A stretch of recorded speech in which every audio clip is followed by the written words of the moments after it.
October 15, Lunes, magandang umaga po. Todo higpit ang seguridad na ipatutupad sa Malacanang para sa makasaysayang pirmahan ng Bangsamoro Framework Agreement.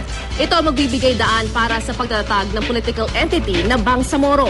May news to go si Orly Trinidad. Alauna-30 mamayang hapon, nakataktang pirmahan sa Malacanang ang Framework Agreement ng gobyerno at ng Moro Islamic Liberation Front. Ito ang magiging batayan ng pagtatatag ng political entity na Bangsamoro. Ito ang ipapalit sa Autonomous Region in Muslim Mindanao. Sina MILF Peace Panel Chair Moague Iqbal at Government Peace Panel Chair Marvic Leonen ang lalagda sa kasunduan. Sasaksiyan ito ni na Pangulong Noynoy Aquino at Prime Minister Najib Razak ng Malaysia.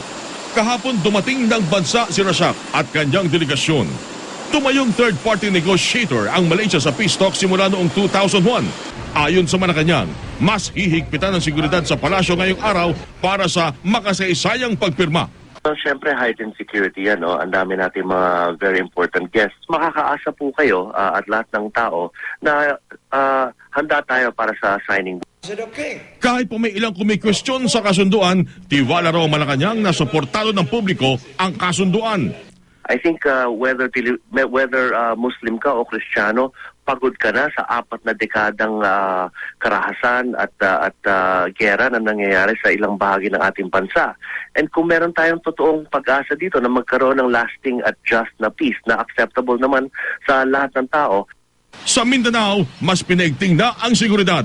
Naka-full alert ang lahat ng lugar kabila ng Cagayan de Oro City kung saan nagkaroon ng pagsabog ng bomba noong nakaraang linggo.